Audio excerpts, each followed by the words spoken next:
رسول صلی اللہ علیہ وآلہ وسلم کے مبارک کندھوں کے اوپر ایک خوبصورت چادر تھی جس میں کالے دھاریاں تھی۔ اللہ کے رسول صلی اللہ علیہ وآلہ وسلم باہر گئے، آپ نے سامنے سے آتے ہوئے حضرت حسن کو دیکھا، آپ نے چادر میں اس کو ڈانپ دیا۔ پھر حضرت حسین آئے، اللہ کے رسول نے چادر میں ان کو بھی ڈانپ دیا۔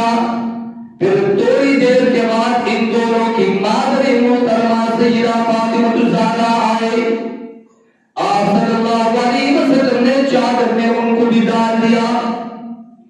حسن، حسین اور ان کی مادر محترمہ حضرت فاطمہ تین یہ ہو گئے اور چوتھا اللہ کے رسول خود ہے۔ چاروں ایک ہی چادر کے نیچے گئے اور پھر آپ صلی اللہ علیہ وسلم نے فرمایا انما یرید اللہ لیذھب عنکم الرجس اہل البیت ویطہرکم تطہیرا۔ اللہ تبارک و تعالی اہل بیت سے گناہوں کی پلی